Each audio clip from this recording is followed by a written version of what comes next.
Isso. São os 6 e pouco de aposentadoria, mais os 20 que a minha mulher recebia, que passou para 30, mas ela não recebeu nenhum de 30 porque morreu antes. Uhum.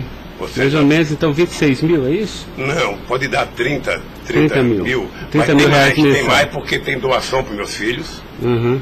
Tá, porque eu não tenho... Não, mas o senhor, pessoalmente, só quero saber isso.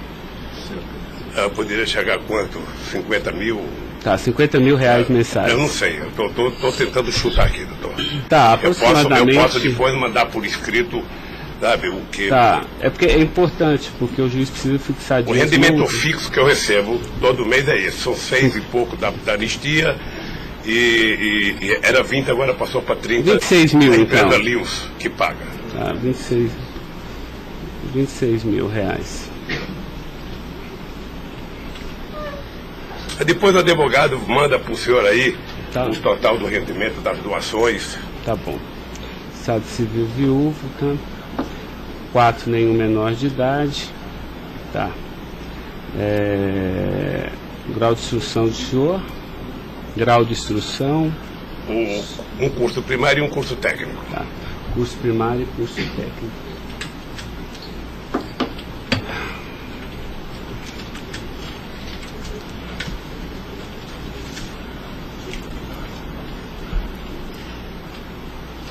Me dê uma caneta aí, Caio, por favor.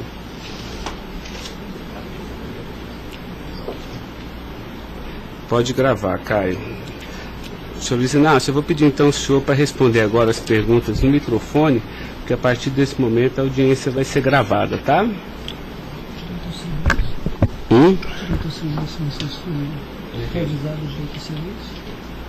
Eu vou avisar ele agora. Vou falar da acusação e vou avisar. Tá? Tá pronto, Caio? Tá. Senhor Luiz Inácio, esse momento é o momento do seu interrogatório, tá? A lei lhe garante o benefício de ficar em silêncio em todas as perguntas que eu lhe fizer, as perguntas feitas pelo membro do Ministério Público, pela defesa dos denunciados, inclusive até pela sua própria defesa, tá? Existem 2 denúncias aqui nessa ação penal, envolvendo Delcídio do Amaral Gomes, André Santos Esteves, Edson de Siqueira Ribeiro Filho, Diogo Ferreira Rodrigues, Luiz Inácio Lula da Silva, senhor, José Carlos Costa Bunlai e Maurício Barros Bunlai, tá? E em síntese, a denúncia fala da existência de uma organização criminosa, tá? Pelo menos do dia 1º de fevereiro de 2015 até 20 de novembro de 2015. E a denúncia narra que todos esses denunciados teriam se esforçado para evitar ou para menos modular e conseguiram retardar a celebração de um acordo de colaboração premiada entre o Ministério Público Federal e Nestor Severo, tá? Depois a denúncia narra que um crime de patrocínio infiel, tá? Cometido pelos denunciados também, e de exploração de prestígio, tá? Bom, o senhor tem conhecimento desses fatos, tá? Né? Eu lhe pergunto, esses fatos que são descritos na denúncia são verdadeiros, falsos? Eu queria que o senhor fizesse uma explanação cronológica do que aconteceu envolvendo a sua pessoa. Bom, os dados são falsos. Eu queria aproveitar a oportunidade, doutor Ricardo, para dizer ao senhor que eu faço política desde os 23 anos de idade. Comecei em 1968 pelo movimento sindical. Depois fizemos as greves mais importantes desse país, depois do regime militar. Depois resolvemos que o sindicato já era muito limitado para a luta democrática desse país, resolvemos criar um partido político. Participei da criação do mais importante partido político de esquerda da América Latina, partido que fez a maior política de inclusão social na história desse país, partido que fez a maior política de combate à corrupção na história desse país.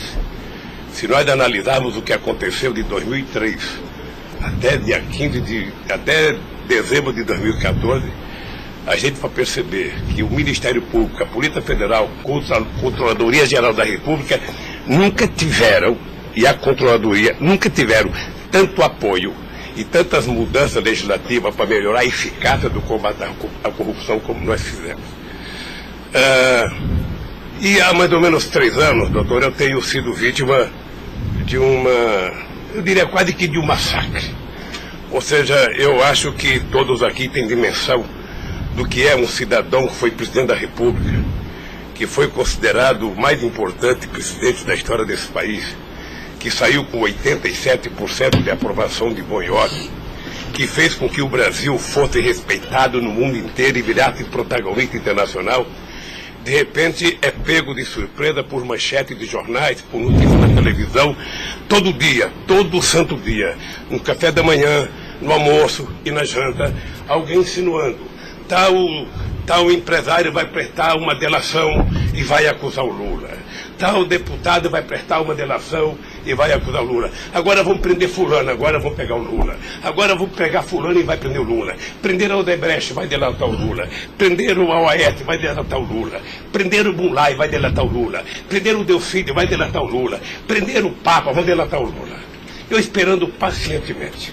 Por isso eu estou muito, muito orgulhoso e prazeroso de estar aqui para poder, na frente de um juiz imparcial, contar a versão deste fato.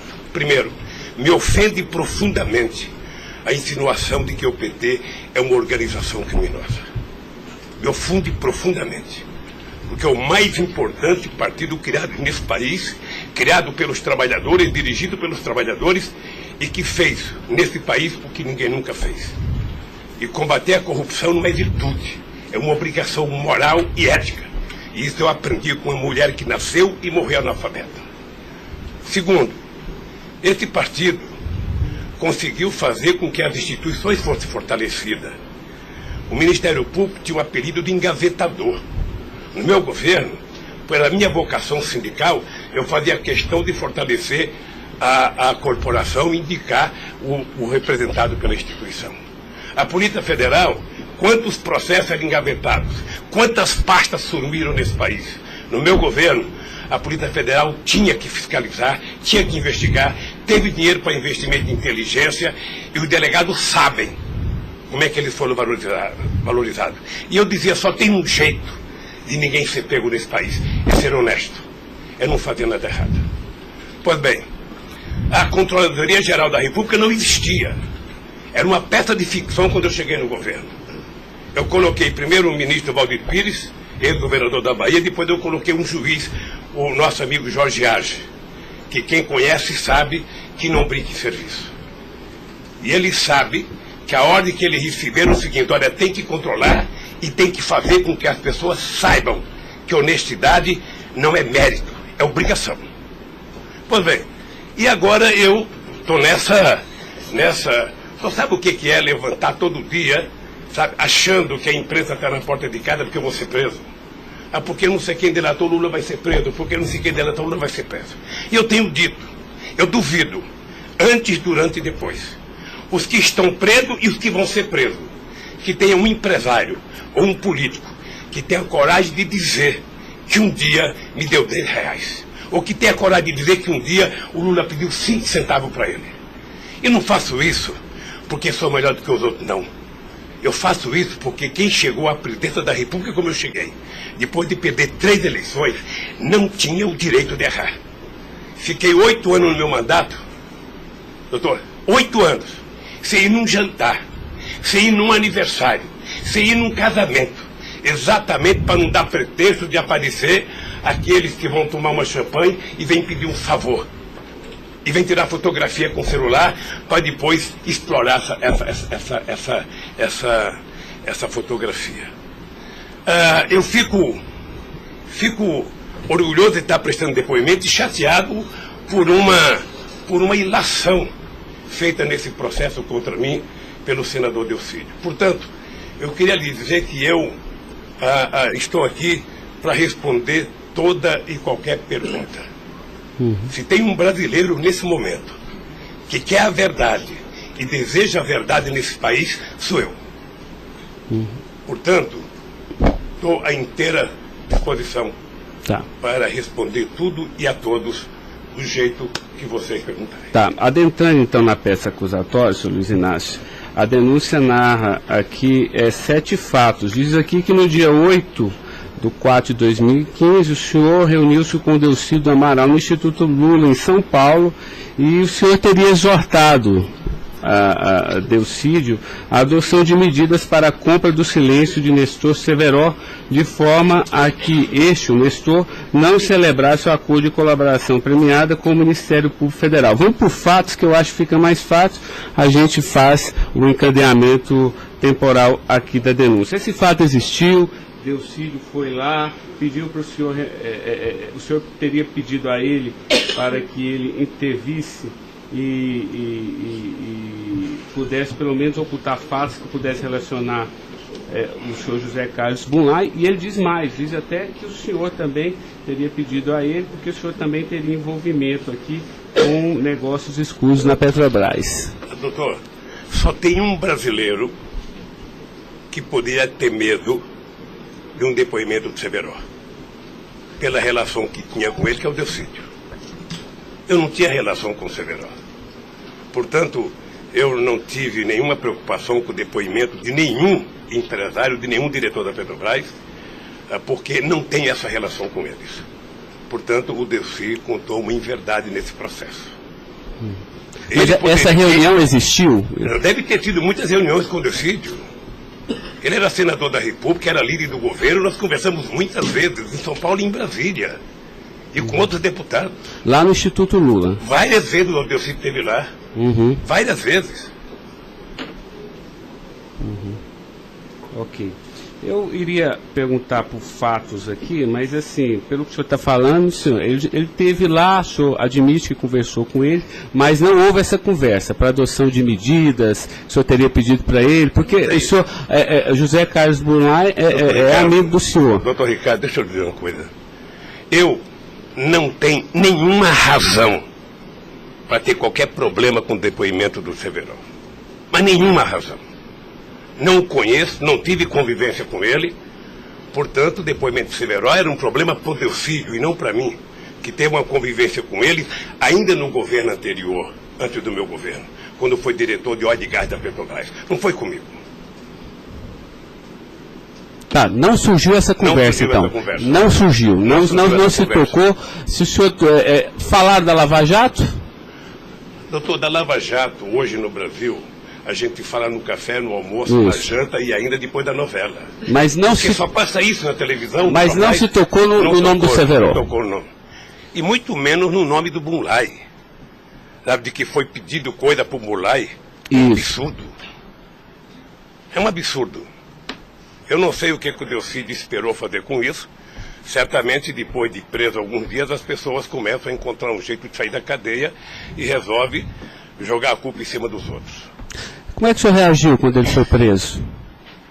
Eu tive uma reação que eu sei que ele não gostou, quando ele citou que o juiz da primeira corte, do Superior Tribunal, ele tinha conversado com ele. Eu disse, esse cara é um imbecil, sabe? Porque mas nem na morte você citaria se você teve ou não uma conversa com a Suprema Corte sobre um processo. Foi essa reação que eu tive e ele me parece que não gostou da minha reação. Eu fiquei sabendo pela boca de alguns advogados que ele ficou muito chateado porque eu disse que ele era um imbecil. Eu não quis ofendê-lo, apenas achei que a atitude foi equivocada. Tá, eu tenho mais alguns questionamentos, mas depois eu faço na medida que os temas forem agitados aqui pelas partes, tá? O Ministério Público tem perguntas, doutor? Bom dia. Acabei não vendo a sua chegada, mas não revelo. Em nenhuma dessas reuniões o Delcídio comentou sobre o receio que ele teria sobre as delações do Severo? Não, ele não comentou, mas era sabido por todo mundo que acompanha todo esse processo da relação histórica do Delcídio com o Severo. Tem até um livro publicado por uma jornalista da revista Veja que mostra claramente a relação do Delcídio com o Severo. Era muito antiga, sabe? No governo passado, no governo anterior ao meu, porque ele chegou, acho que até a ser ministro interino de Minas e Energia. O senhor acredita que a referência ao seu nome tenha sido útil para o Delcídio conseguir a delação premiada? Olha, por tudo que eu vejo todo dia na imprensa, eu acho que tem alguém instigando de falar meu nome. Eu fico sabendo de notícia, não sei se é verdade, nos blogs, nos colunistas, de que todo dia alguém vai para cá depoimento e fala o nome do Lula, cita o nome do Lula, cita o nome do Lula. Eu canso de ouvir isso todo santo dia, sabe? É bem possível que eu vi uma entrevista dele na Globo News que parecia que tinha recebido o prêmio Nobel da delação, a disfarçatez, sabe? Como ele estava se desenvolvendo, eu fui no Roda Viva. Ou seja, depois que fazem a bobagem que fez, se é que fez, ele teria que jogar nas costas de alguém. Primeiro, sabe, a minha relação com o Delcídio era uma relação institucional. E ele sabe disso. Voltando um pouco, o senhor poderia explicar a sua relação com o Bunlai? Veja, eu conheci o Bunlai na campanha de 2000. O PT governava o estado do Mato Grosso do Sul. E eu precisava fazer uma gravação para um programa de televisão da campanha para falar com o setor do agronegócio. E aí o governador do PT disse que tinha um amigo lá e me levou na fazenda dele, me parece que em Miranda. E eu fui nessa fazenda, uma boa fazenda. Até depois eu fui pescar nessa fazenda, fiquei 4 dias no Rio Miranda, não peguei nenhum peixe. Mas gravei um programa, foi um programa de sucesso. Depois eu ganhei as eleições e depois estabeleci uma relação com o Zé Carlos Bunlai. Qual o conhecimento ou participação que o senhor teve na questão do empréstimo do Banco Chain ao PT que teria sido feito com a intermediação do Bunlai? Eu não, já disse isso, eu não tenho nenhum... Fiquei sabendo de que o Bunlai tinha feito o empréstimo pela imprensa. O senhor teve conhecimento de que para quitar esse empréstimo, houve a contratação pela Petrobras, da empresa Chain Engenharia, na questão Fiquei da sabendo também pela imprensa, e me parece que numa pergunta que o Ministério Público já me fez. Após esses fatos, sobre a saída do Cerveró do posto da diretoria da Petrobras, há uma informação na denúncia relativa a divisões de indicações por partido de diretorias na Petrobras. Diretoria de abastecimento seria normalmente indicada pelo PP, diretoria de serviços pelo PT, diretoria nacional pelo PMDB. O senhor tem conhecimento disso? Veja, deixa, doutor Ivan, dizer uma coisa que me parece que está virando costumeiro isso no depoimento, que é a falta de compreensão do que significa um governo de coalizão em qualquer parte do mundo. E parece que tem pessoas com dificuldade de compreender isso. Aliás, no depoimento do presidente Fernando Henrique Cardoso, ele foi muito bem ao explicar o que é um governo de coalizão. Quando você ganha uma eleição, um regime presidencialista de coalizão, você tem que montar o governo. Você precisa construir uma maioria no Congresso Nacional para você poder montar o governo. E você não monta a maioria com quem você quer. Porque se você pudesse, você pegaria só suplente que não foi eleito. Mas como o suplente não vota, você tem que fazer um acordo com quem é eleito, com quem tem mandato. E obviamente que você pode fazer um acordo programático, e nesse acordo programático você pode fazer um acordo de participação no governo. Então os partidos que compõem a base do governo participam do governo, indicam ministros, indicam cargos. Todas as pessoas indicadas são pessoas com mais de 30 anos da Petrobras.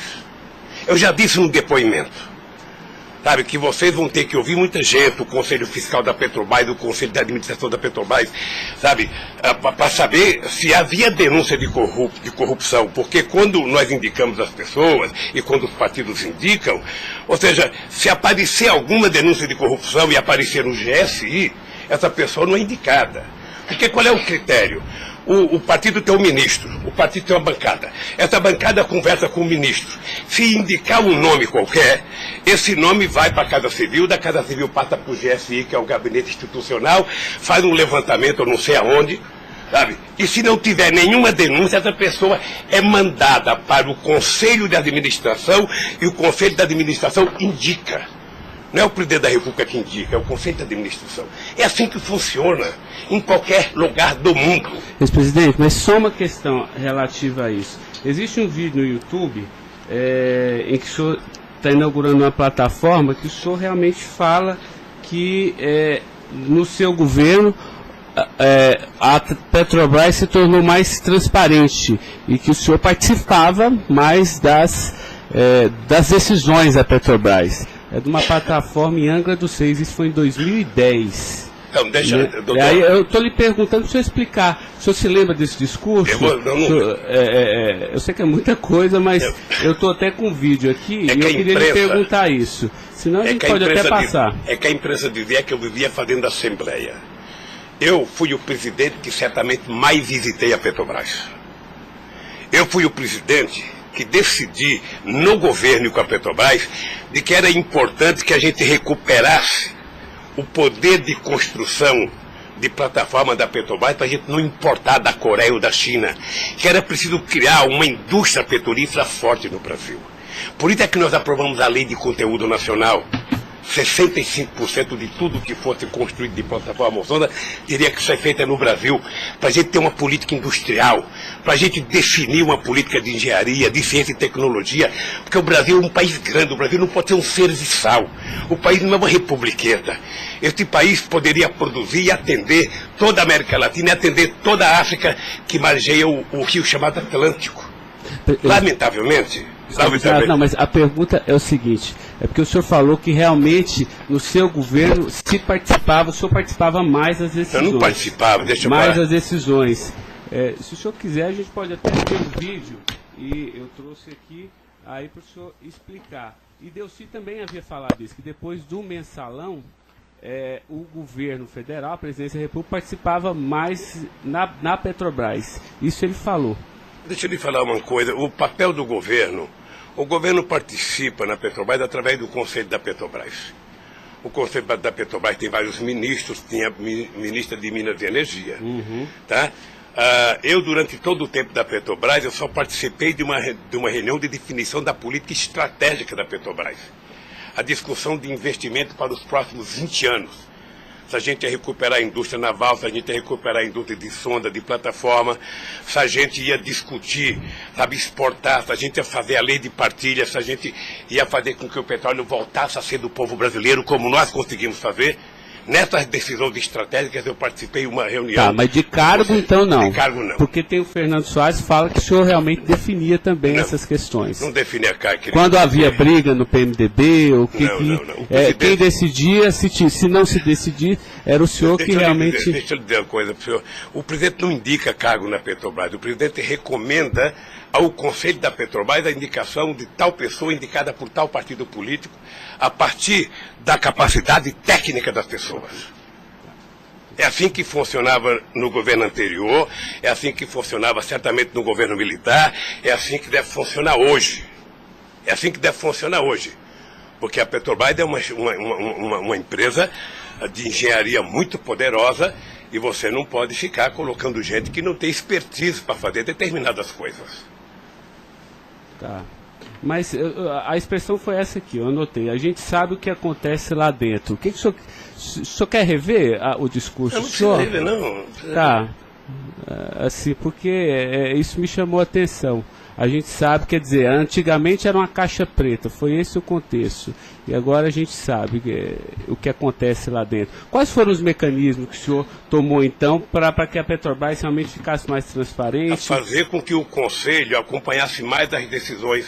Porque como a Petrobras é muito grande, entre uma decisão do Conselho da Petrobras, uma aprovação da diretoria e os acontecimentos nas engenharias da Petrobras, são milhares de pessoas que participam daquilo. É por isso que um dia um presidente chegou a falar que ele é uma caixa preta que ninguém sabe. Então vamos tentar saber, sabe? Fazendo com que as coisas funcionem mais democraticamente. Por exemplo, quando nós descobrimos o pré-sal, nós tivemos uma decisão estratégica do que fazer com o petróleo. O petróleo não é das empresas estrangeiras que vêm aqui comprar gás e óleo, não. O petróleo é nosso. Então eles vão ter que pagar para o governo. É por isso que nós aprovamos 75% do ROT para a educação. É por isso que nós aprovamos a partilha, que é o que incomodou muita gente no mundo, o que incomodou as grandes petroleiras. É esse país que tinha complexo de vira-lata, virar dono do seu nariz. Okay. Eu sei que isso incomodou muita gente. Incomodou muita gente no mundo inteiro.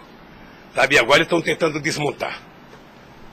Porque um país que não se respeita, um país que não tem soberania, um país que não tem empresas de porte extraordinário como a Petrobras e vende tudo, sabe, sinceramente, não é um país. Ok. Doutor Ivan, só porque o senhor tocou no tema, eu quis aproveitar, tá? Mas pode continuar, pode prosseguir. A pergunta é relativa à diretoria internacional, que ela foi ocupada pelo Cerveró e depois pelo Zelada. Ambos foram indicações do PMDB ou o Cerveró foi indicação do PT e o Zelada... Não, eu já tive a oportunidade de dizer isso. Isso foi indicação do PMDB.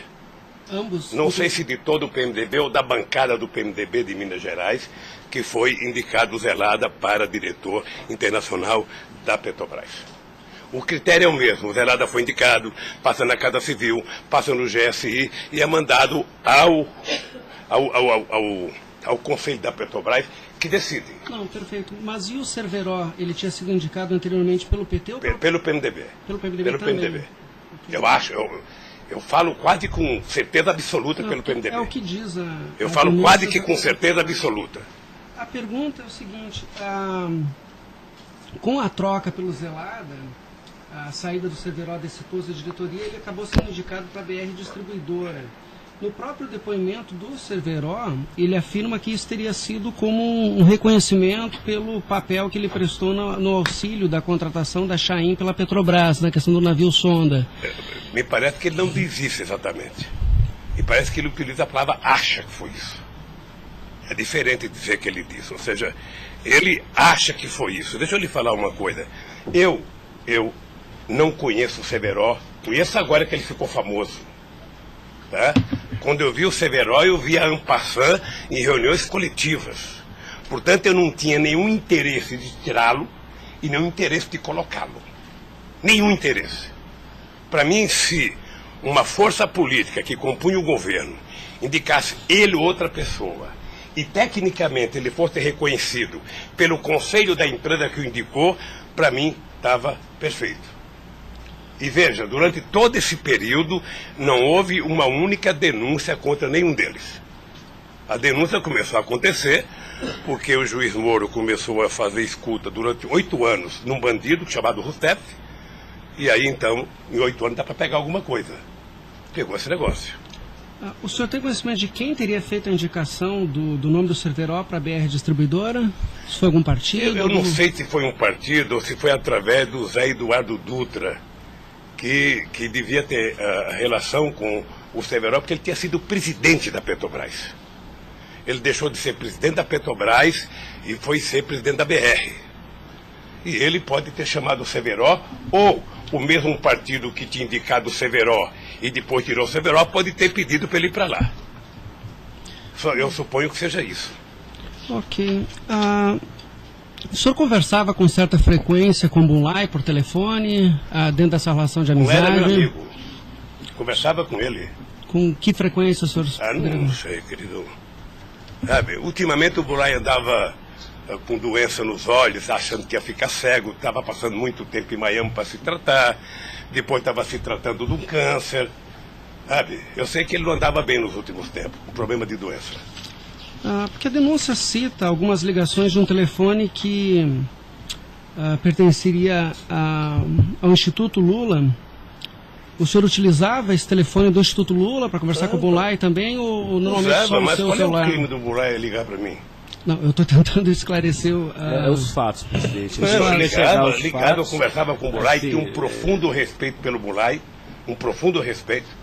O Bunlai sabe perfeitamente bem que a relação que ele tinha comigo não permitia que discutisse qualquer negócio, porque eu não levo para casa ninguém para discutir negócio. O negócio eu discutia no palácio.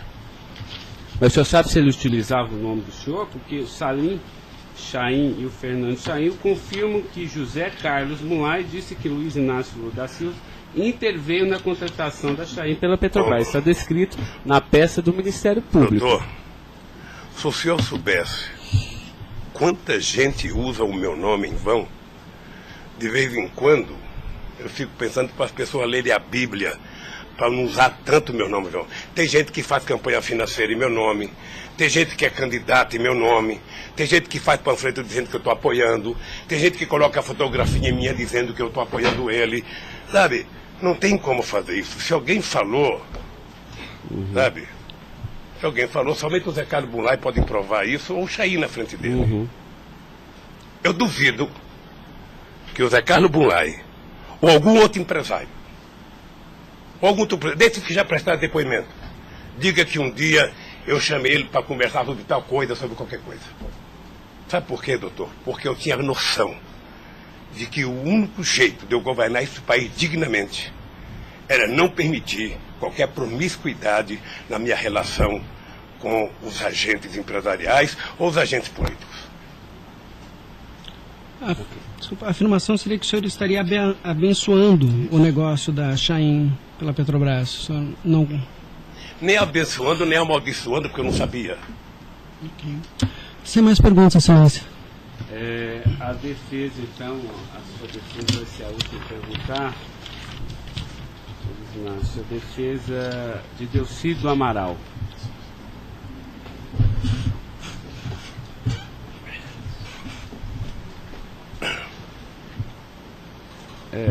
Doutor, alguém vai ter que sair para ele perguntar, tá? Da mesa para que...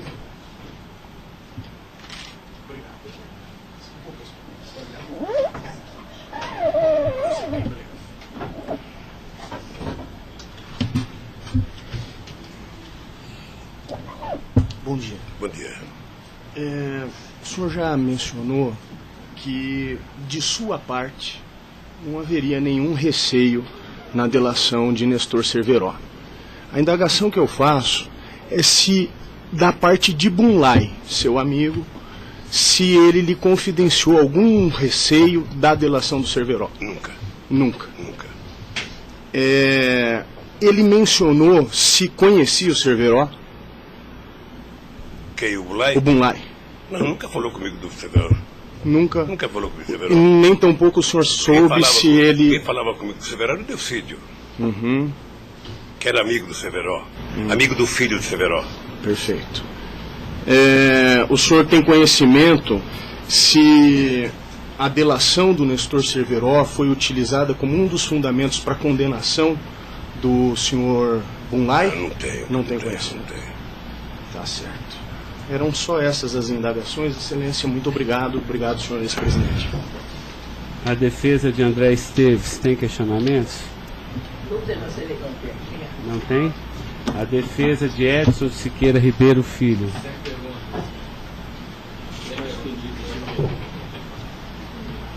A defesa de Diogo Ferreira Rodrigues. A defesa de José Carlos Bunlai.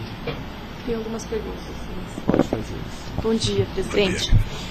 Presidente, o senhor disse que a sua relação com o senador Delcídio era institucional.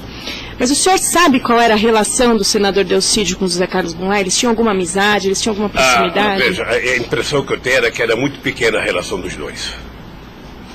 E parece que o José Carlos Bunlai não tinha muita relação com o Delcídio. E com a sua mulher, dona Marisa, qual era a relação do José Carlos Bunlai? Eles tinham amizade? A mesma que comigo. O aniversário da sua ex-mulher? Quando ela fazia aniversário? Ele ia no aniversário da minha mulher. Mas o dia do aniversário dela? Dia 7 de abril. O senhor sabe se ele fez alguma ligação para ela no aniversário dela? A ligação do dia 7, eu já fiquei sabendo da ligação do dia 7. Bem. É o mínimo que eu esperava dele, que ele ligasse para ela para dar os parabéns. É só isso, obrigada. Tem alguma pergunta? Tá. A defesa de Maurício Bunlai. Sem questionamentos. A defesa de Luiz Inácio Lula da Silva. Sem perguntas, excelência. Tá, só mais uma questão, senhor Luiz Inácio. A denúncia sempre fala do Instituto Lula. Eu queria que o senhor falasse um pouquinho a finalidade do Instituto Lula. Eu tirei pelo site a missão, me parece que o senhor desenvolve projetos na África também, né, com finalidade de erradicação da extrema pobreza, da fome, acesso à educação, promoção da igualdade, mas também é um local que o senhor também chama as pessoas para discutir política. Delcídio falou que o senhor o convidou para ir lá quando ele era líder do governo.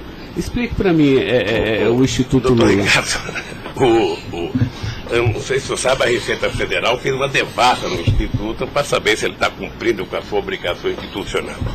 Veja, eu quando deixei a presidência da República, eu falo isso apenas com o objetivo de explicar. Muita gente pode achar que eu sou arrogante, eu sou petulante. O doutor Ivan, no primeiro depoimento, eu disse isso para ele. Mas ou seja, é crime, viu? quando eu deixei a presidência da República, por conta do povo brasileiro, eu tinha sido presidente, quase que o presidente mais importante do mundo nos 10 primeiros anos do século XXI. Esse país virou protagonista internacional.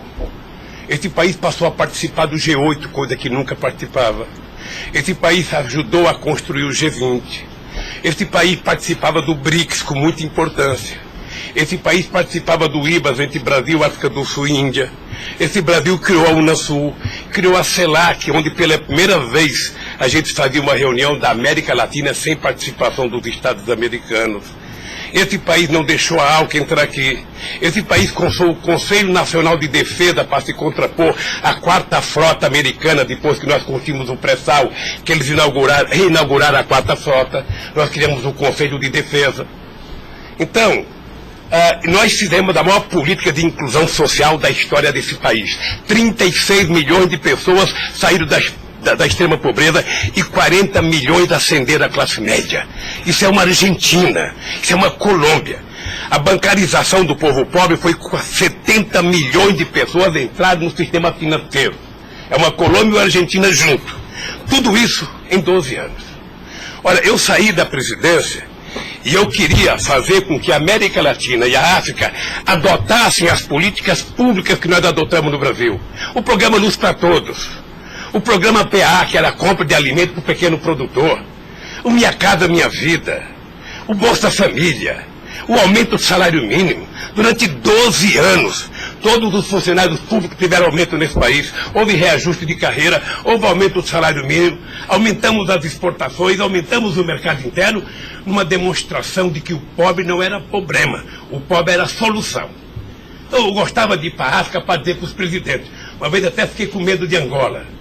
Porque eu, depois da minha palestra, eu me dei conta da quantidade de general que tinha lá dentro.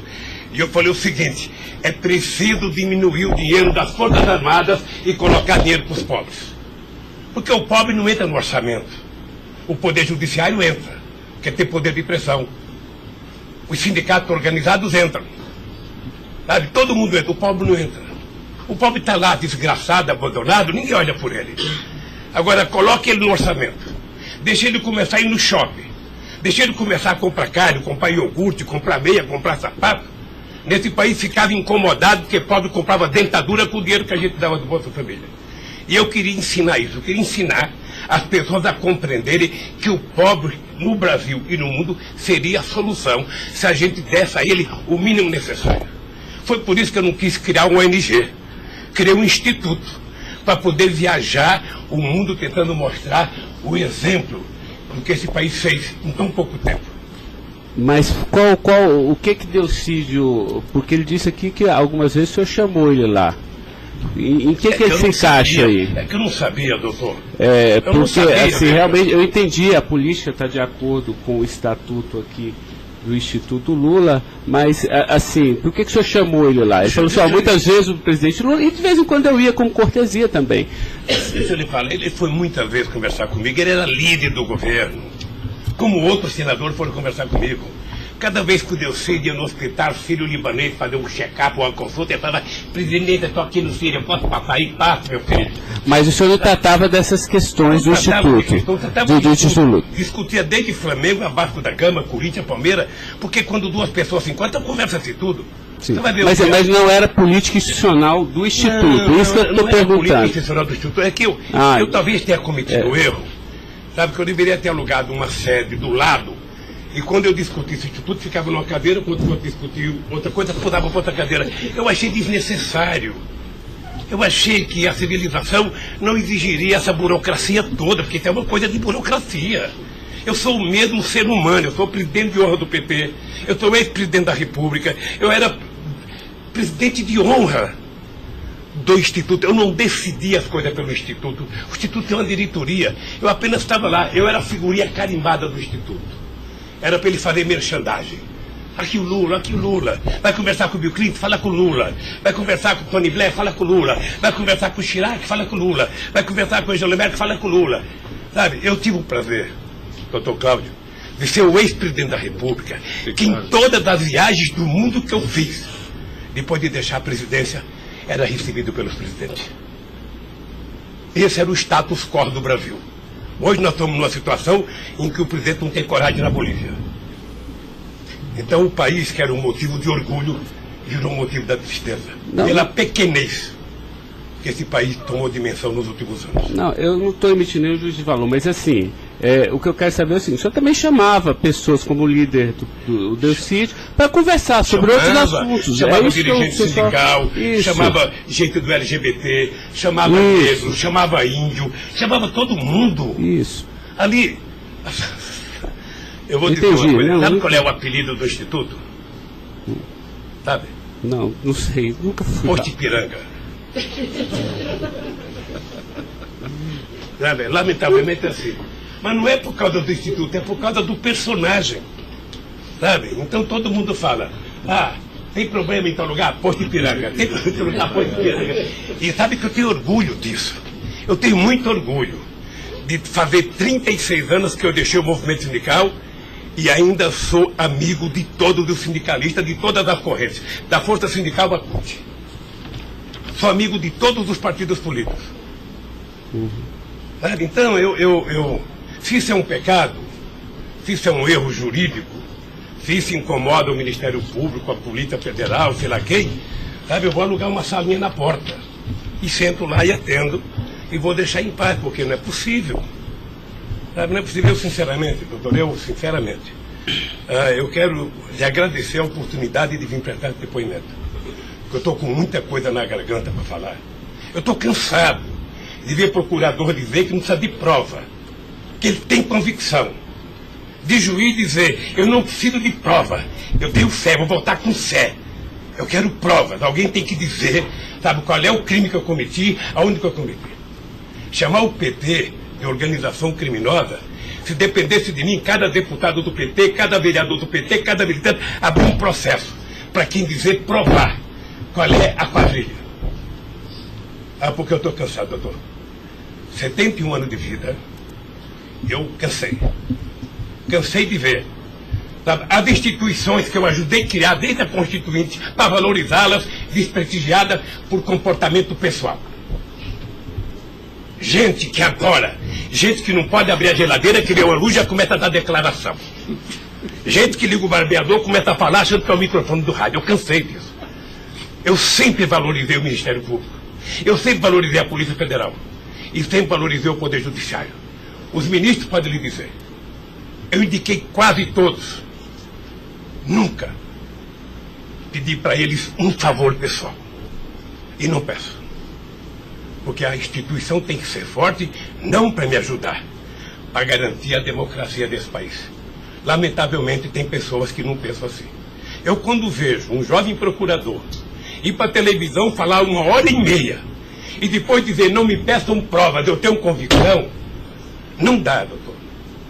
Não dá para aceitar isso como uma coisa séria nesse país que está jogando a cada vez mais a oportunidade de se transformar num país grande. Nós quase chegamos a ser a 5ª economia mundial. Quase chegamos. Por mediocridade não chegamos. Então eu lamento profundamente. Eu gostaria que meu depoimento fosse tudo numa semana só. Para mim poder desvendar os mistérios todos. E acabar com essa hipocrisia. Fulano vai prestar depoimento, fulano vai delatar, fulano vai não ter das contas, fulano, e o Lula vai ser citado. Quem sabe está na hora de chamar o dono da Globo, da Record, da Bandeirantes para prestar depoimento para ver se eles me delatam. Porque o que eles dizem que vão me delatar, eu duvido que tenham coragem de me delatar, porque não tem nenhuma prova e nunca conversaram comigo sobre qualquer crime. Doutor, eu aprendi a andar de cabeça erguida. E sabe que custa muito. Para quem nasce na elite, não precisa nada. Mas para quem vem lá de baixo, sabe, não deixar ninguém colocar cangaia no seu pescoço, não é fácil. Esses dias eu sei de uma história, de um depoimento, de um processo que eu abri contra uma jornalista, até vou contar isso que ninguém sabe aqui. E eu acusei uma jornalista que falou em qualquer país democrático do mundo, ela seria presa, porque ela falou de um presidente da República. E ela foi prestar julgamento. E a advogada, acho que a nossa advogada, me chamou de doutor. Aí o juiz começou a rir. Ah, mas ele não é doutor? Ele não é doutor? Como é que você chama ele de doutor? Não, estou chamando dele de doutor porque ele tem vários diplomas de doutor honoris causa. O juiz deu uma gargalhada e pouco tempo depois inocentou a jornalista. Eu vou recorrer até a Suprema Corte. Aos 71 anos eu não sei quanto tempo de vida que eu tenho, mas eu tenho fé em Deus de ver essa jornalista ser julgada. Porque em nome da liberdade de imprensa, ninguém pode avacalhar a vida dos outros. Ninguém pode. E o que eu estou vendo nesse processo? Tem gente que acha que eu sou contra a Lava Jato. Pelo contrário. Pelo contrário. Eu quero que a Lava Jato vá a fundo para ver se acaba com corrupção. O que eu sou contra é tentar criminalizar a pessoa pela imprensa e não pelos autos do processo. O que eu sou contra é execrar, é condenar. Eu conheço pessoas que tivessem liberdade seriam mortos na rua. Tal é. Sabe quantas horas eu tenho de notícias negativas contra mim no Jornal Nacional em 8 meses, 16 horas? Nenhum político no mundo aguentaria isso. E eu vou matá-lo de raiva, porque toda pesquisa vai aparecer na frente. Para eles saberem que nem sempre eles podem brincar com as pessoas. Sabe? Então o juiz, o promotor, o delegado, não tem que ficar fazendo, sabe, pirotecnia com as pessoas. A primeira apura, investigue e condene. Quando condenar, bote na cadeia. E acabou. Sabe, não é tirando fotografia de criança, mostrando casa, mostrando não sei das quantas, inventando mentiras, inventando ilações. Então, quero lhe dizer que o senhor está diante de um homem que está disposto a prestar tantos quantos depoimentos for necessário. E quero que todo mundo saiba, se tem um brasileiro que quer a verdade nesse país, sou eu. E não me venham com mentiras ou com ilações. Porque um cidadão que nasce no Nordeste e não morre de fome até os 5 anos de idade, não tem medo de cara feia. Eu quero defender a minha honra, que é o valor mais importante que eu tenho. Então eu quero lhe agradecer esse depoimento e a liberdade de poder dizer essas coisas que eu até agora não tinha falado, mas eu cansei, eu vou falar. Doutor Luiz Inácio, o momento é do senhor, tá? A sua defesa, o senhor tem todo o direito de falar. Só mais uma questão para a gente encerrar, acho que ninguém tem mais questionamentos. O presidente do Instituto Lula, na época, em 2015, era o doutor Paulo Camoto. Ele não participava de nenhuma reunião, assim, com o senhor, às vezes, ou participava, ou era bem informal, como o senhor disse? Eu sou um pouco relaxado, sabe? Porque Delcídio disse aqui que as reuniões eram somente ele e o senhor, que as coisas era só... Não ficava ninguém na sala. É isso? O senhor confirma isso? Eu tenho pelo Delcídio, eu não vou levar muito a sério o que ele disse. Tá? Mas deixa eu falar, eu aqui, quando eu era presidente da República, eu brigava com a minha assessoria que achava que eu tinha que ter uma liturgia. A liturgia é importante, presidente. Você não pode andar no corredor abraçando as pessoas. A porta não pode ficar aberta, sabe? Então, no Instituto, sabe, tem hora que a conversa é pessoal, tem hora que entra 10 pessoas, 5 pessoas, 6 pessoas, 4 pessoas. Mas de total transparência, é isso que o senhor quer falar? Quando uma conversa sigilosa, eu faço uma conversa sigilosa, sabe? Ok. Tá bom. Agradeço a presença do senhor para esclarecer os fatos, tá? Ninguém tem mais questionamentos, então está encerrado a audiência. Na fase do